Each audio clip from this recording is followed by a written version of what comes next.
Hello and marhaba, you are watching Bruvvas TV. Live from the Barra studio with your hosts Jad and Hussein. Now you should already know, but if you don't, Bruvvas TV is the only place you need to come to listen to all the footballing news from around the world. The normal and the extraordinary. We got you. Coming up on today's show, as usual, we're going to talk about the main segment. We go through Premier League results. We have Around the World, where we talk about the results from around the world. Yep. And then we have What's Happening in Turkey. Yes. We also have the Gary Medel of Honor. And finally, What's Inter saying. Beautiful. Now, for those of you who have been watching Bruvvas TV, you'll know that it's one of the most interactive shows that we do. Why? Because you guys basically produce it. Your comments get read out every single week on the show. You tell us what's happening around the world and we speak about it. It's beautiful. And as well as commenting every single week, we need you to also hit that subscribe button, hit the like button, because YouTube just needs you to do everything now for us to grow. We've done the podcast for a little bit. Now we're back doing Bruvvas TV. Let's switch it up. Let's give you what you want. And we have fought long and hard, pause man, Big pause. about certain topics for the What's Inter saying segment. So make sure you stick around for that one. And before we start, bro, What? 2 years. 2 years what? Barra Brothers. Barra Brothers are going for 2 years. We've been running for 2 years. Woo! Happy birthday, bro. Don't we have a handshake? We should have a handshake. We should. Look, this is what it's going to be, yeah? If you ever talk to me like that again, I will ruin your whole existence. The fact that I gulped at the same time is crazy. But listen, guys, we just wanted to say a massive, massive thank you for supporting us on this journey. 2 years. 2 years is mad. Can you believe it? 2 years. It's flown by, though. It has flown You by. know what they say? Yeah. Time trickles Of the essence. when you're having a good time. Yeah. But honestly, guys, thank you for your support. Doesn't go unnoticed. And hopefully, this is just the start of a massive peak up to the top. Now, get into the show because I'm excited. So, Yep. we start off Yeah. with the main segment where we basically cover the Premier League results. Yeah. What happened? Now, I was going to say, I was going to get into this and I was kind of, bro, chill. Okay. Yeah. We get it, Cool. okay. What happened? I was excited because a result happened over the weekend that made me laugh at a certain fan base. Same. However, Best thing that ever could have happened. there's been some news that came out today, funnily enough. And when you're seeing this, probably 2-3 days ago, Ten Hag has been sacked. You're using all your strength. I know you want to balance. I'm heavy, you know. To do that is mad. What did you say? Yeah.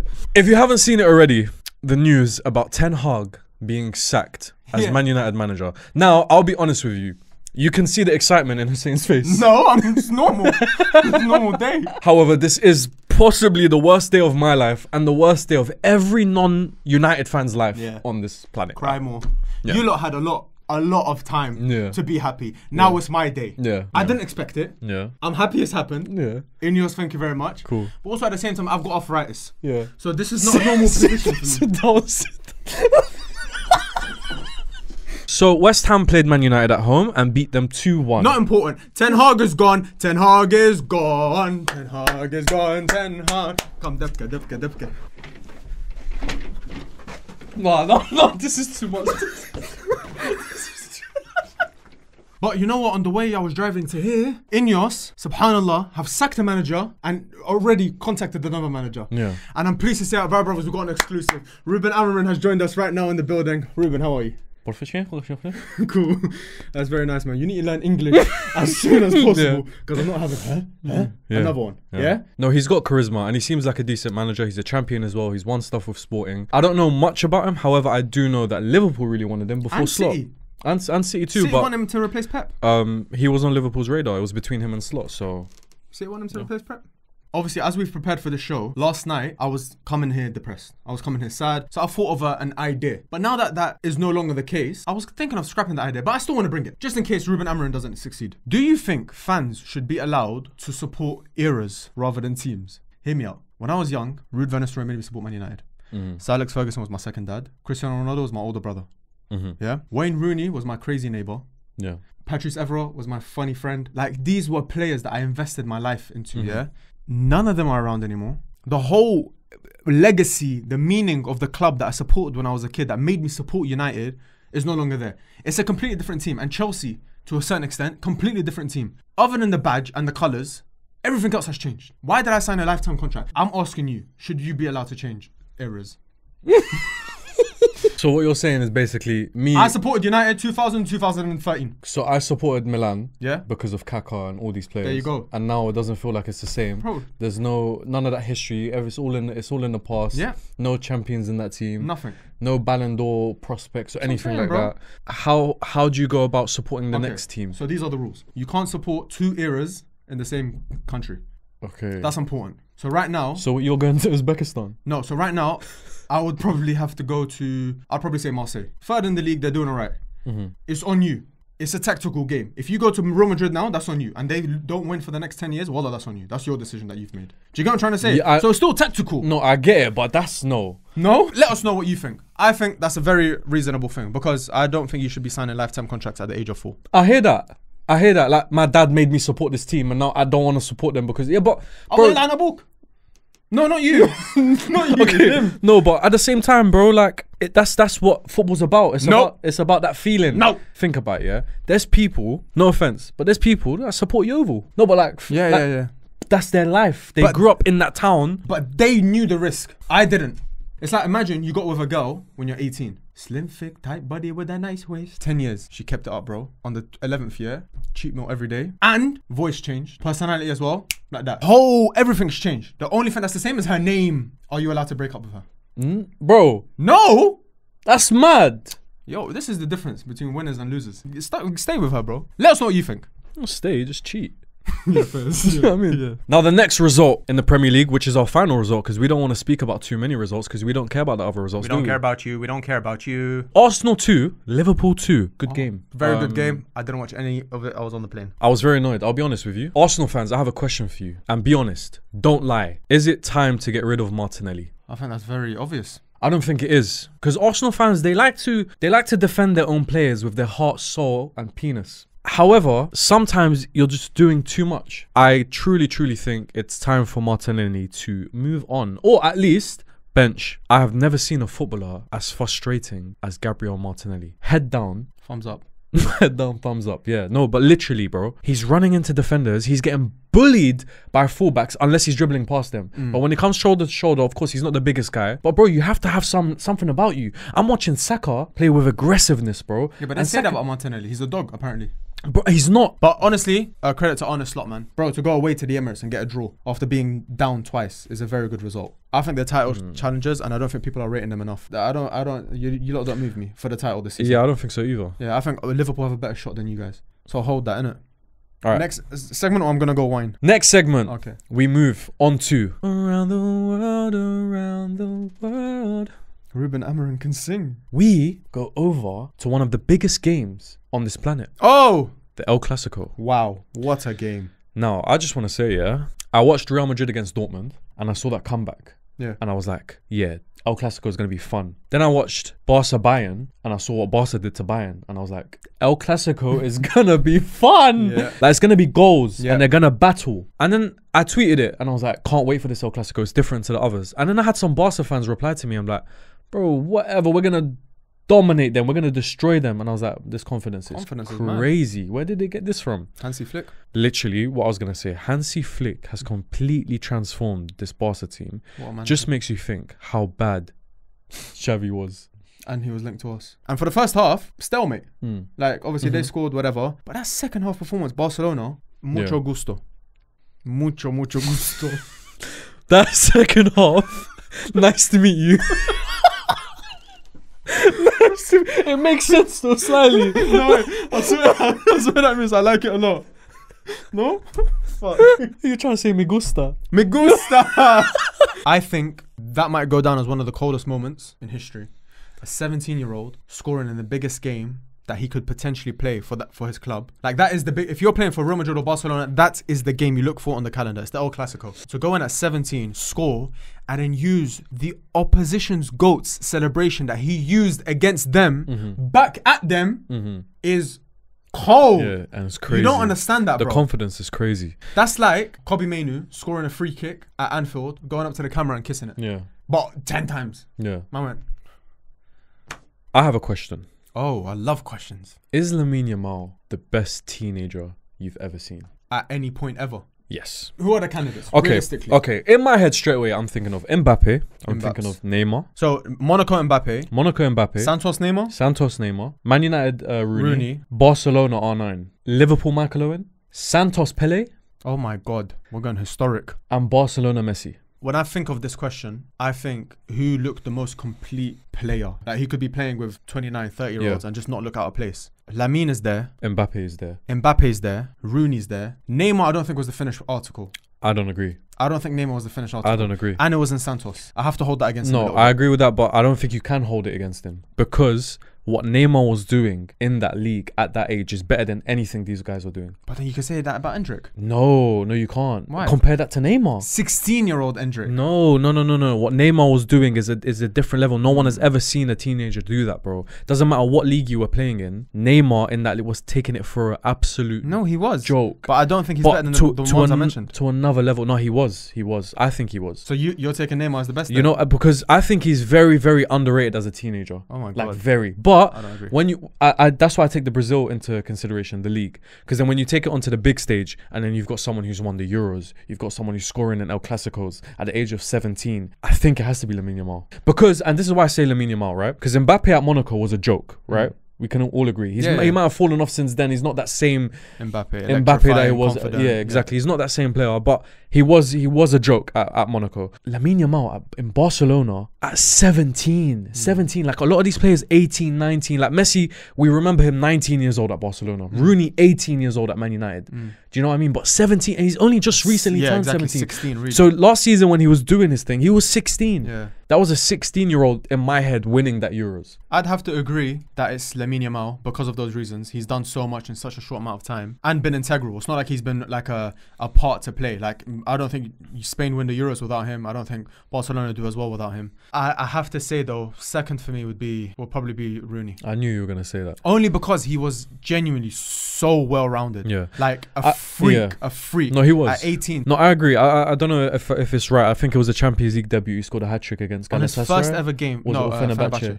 On his first ever game for Man United. Yeah. First ever game was a Champions League match, and he scored a hat trick. That's the thing with Rooney as well, because he didn't go through a stage until it was late on in his career and he got older where he fell off. He didn't go through a stage throughout Man United in his younger careers where he fell off. No, he was just always consistent. But it's not like he got better. He was just that good from the start. Yeah. What Lamine is doing now is scary, and it's not even just the goals. It's like when I watch him, like genuinely, he just looks like. Yeah. I think he's going to go on to be the best in the world. Like, I agree. I can confidently say that. I agree. He does feel like a freak of nature, honestly, when I watch him play. And he's got such a baby face and he's still got his braces in. Like that's why it's like I can't take him seriously because he still looks like a baby and he's doing this to people. Like he's so good. He's so good. And I feel like he's got everything. Like I don't know what's lacking from his game. Yeah. I remember first hearing about Messi bursting onto the scene and everyone was like, oh, this Messi kid, blah, blah. And just watching him, you knew it was inevitable. He's going to be the best in the world. I get the same feeling watching.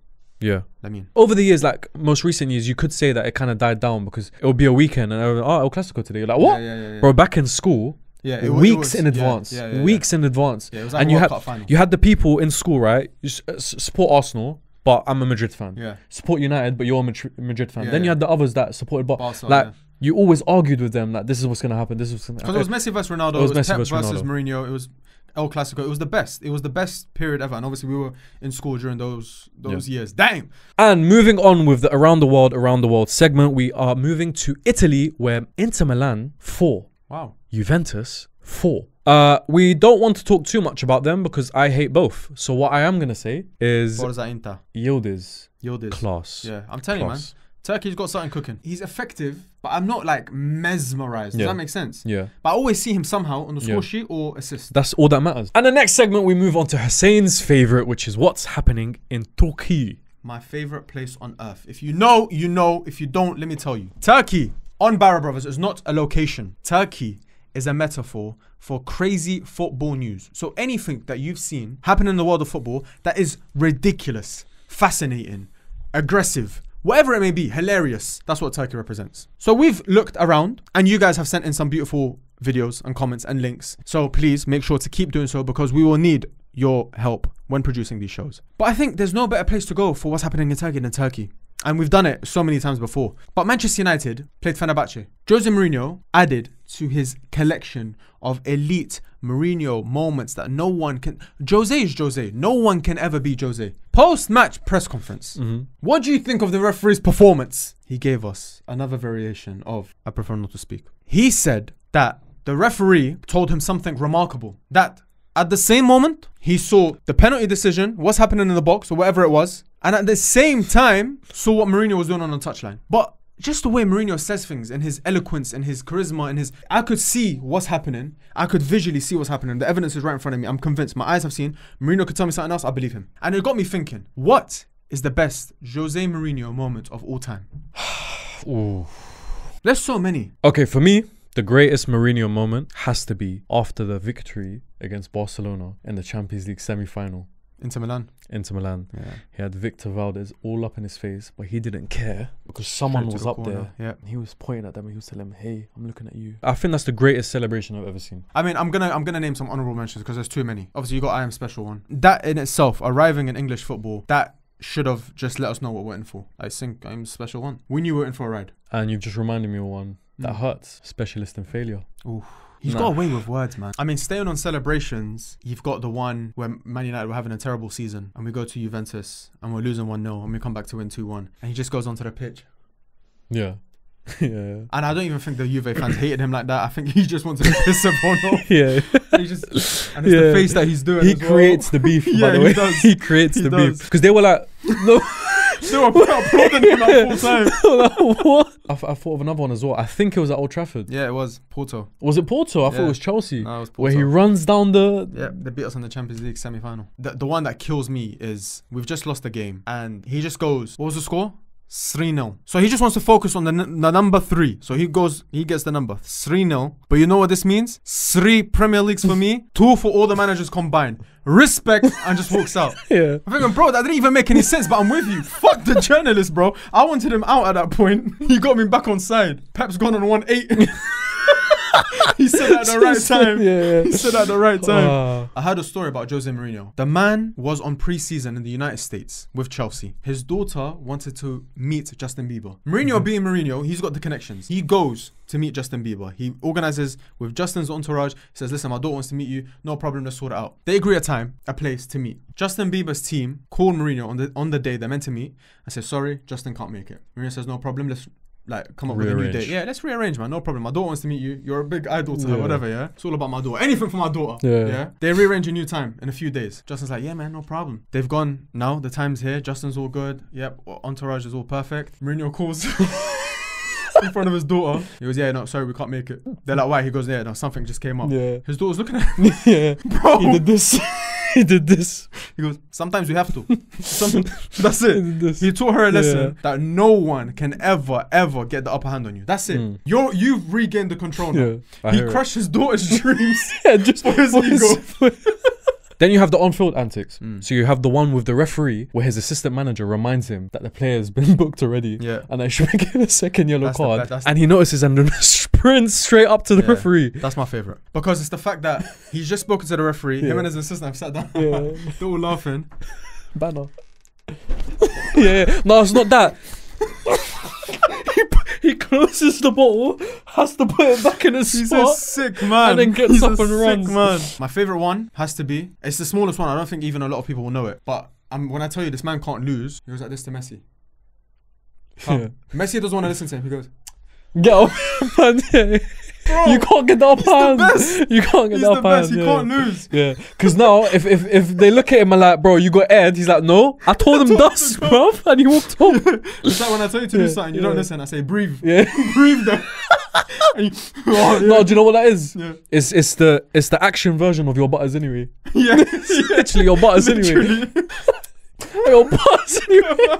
Mourinho, never change, please. Now we move on to the segment Gary Medal of Honor, where we give a Medal of Honor. Wow. Now who do you want to give it to this week? I think I know who I want to give it to. I think it's only right we give it to people, I think a collective, who run the biggest football club in the country. Ineos, me, I have to give it to you. Finally got rid of Ten Hag. You brought some excitement and enjoyment into my life. It's too late, but you know what? It doesn't matter. I'm willing to forgive and forget. Ten Hag is gone. The tyrant of our time is gone. An enemy of an enemy is my friend. And now moving on to the final segment of the show. By the way, before you start, can I interrupt you quickly? Yes, I can. No. We usually do a segment where we talk about your comments. We read your comments. For this session, we won't be able to because we're very, very short on time and we wanted to cover a lot. But for next week, for the next Bruvvas TV, I promise you, we're going to read as many comments as possible. It could be comments about us. It could be stuff that you've seen around the world that you want us to talk about. Just leave as many comments as you want down below, please. And we will get back to you and we'll read it live on the show. And also, send us stuff on Twitter. Send us stuff in the DMs on Instagram. Tag us in anything that you think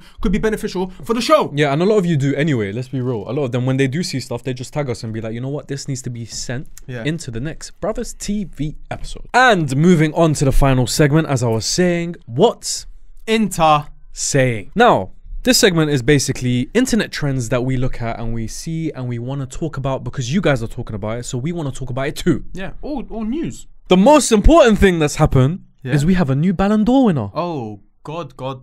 Who do you think it is? Surely it's Vinny. Surely it's Jude. To be honest, I don't really care. You know what? As of the very think of it, It's very whatever you underwhelming. think about. You know what? The Ballon d'Or doesn't mean anything anymore. Do you guys think Rodri deserved to win the Ballon d'Or? Let us know, man. And if not, who deserved to win it? Personally, I think Jude Bellingham did. So who do you think? Rodri. Because Rodri's better than Busquets. And on the first ever Bruvvas TV, I said that. And you lot tried to cook me. Well, who's laughing now? Bitch. Rodri won, Busquets nil. But at the same time, I think this year no one should have won it. I think we should start skipping years. Well, I think this year the Ballon d'Or winner should have been Lewandowski from the year where he didn't win it. yeah. How did Messi win that but Lewandowski? Yeah. That's what I'm saying. The Ballon d'Or doesn't mean anything to me anymore. I don't judge, but from time Messi won that one with the Lewandowski season, from time Messi won that, wallahi, the Ballon d'Or to me was dead. Don't believe in anything the Ballon d'Or has to stand for. And if my kids or any kids when they're all growing up and I'm an old man try to argue that Messi had more Ballon d'Ors than Ronaldo, therefore he was a better player, elbow, knee. Because I was there, they weren't. Yeah. I saw what I saw. Ballon d'Or means nothing. It's a political stance. These journalists don't know anything, bro. Hussein's future kids, if you're watching this, run. Just give us a sign. Some years, I think Ballon d'Or should be given to 2 players. Because I'll be honest with you, bro, in the history of football, there's some unreal players have never won a Ballon d'Or. For example, I mentioned Wesley Sneijder. I think in 2010 he deserved one. Look at Luis Suarez. There's years where oh my God, Luis Suarez. He needed it. He just reminded like me. Haram, Yeah. he didn't get one. Yeah. Neymar, Haram, he didn't get one. Yeah. Thierry Henry never won a Ballon d'Or. Ian Robin had that season. But this is why I argue against that, and why I think it's a stupid, dumbass idea, and you should never be in charge of creating ideas for people in life. Go on. Let's say you Yeah. scored 100 goals. No one's ever done it before. Yeah. I came and scored 101. Yeah. You think I'm sharing it with you because you scored 100? 100%. That's That's no, worse. I did better. No, that's but I won. So Arsenal, Man City. Yeah. Man City finished first. Arsenal finished second. Goal difference. Arsenal deserved the title too. No. Ballon d'Or is different. Because it's personal. It's personal achievement. And if wallahi, if I'm sitting on second on the podium and you won first because you scored one more goal than me, on my life, when they're taking the official photo of the Ballon d'Or, my hand is on it as well. Wallah, whether you like it or not. I'm coming like this, bro. That's our trophy. Yeah. One goal. But I'm not saying every year. I'm saying some years. 2010, 2 people deserved it. Even Ronaldo and Messi. Wallahi, it's a shame that both of them didn't get it at the same time. Some years, give second place a Ballon d'Or as well. If you could give a Ballon d'Or to a team, what teams would you give a Ballon d'Or to? What seasons would stick out straight into your head? Ballon d'Or for the whole team. United treble. 100%. 1999. I'd also say United 2007-8. Yes, you won the league and the Champions League. Bomber clock season. Chill. City. Treble. Treble. Inter Milan 2010. That was a treble. Yes. Barca treble. Leverkusen. No. Invincibles. No. You wouldn't give Invincibles a treble? No. A Ballon d'Or? I'm not giving Leverkusen, so why would I give the Invincibles? Madrid, you have to, but I don't know what season. Madrid, they have like 5 of them. When they won 3 in a row. Yeah, but you can't give them one for every season. That's No, too I much. have to. No, it's too much. I have to. I'll give them one for doing it. One doing for it. 3. Yeah. Yeah, that's the trade. Yeah. What teams would you give a Ballon d'Or to? Throughout the history of football. Yeah, what season in particular? Guys, like we said, please send through any topics, any news you want us to discuss on the next Bruvvas TV episode. Comment below, like, subscribe, and just interact with us. Like we said, this is your show as much as it is ours. Thank you for 2 years. Love you. Thank you for rocking with us. Thank you for watching us. And we will be back with a podcast episode followed by our Bruvvas TV very, very soon. Mwah.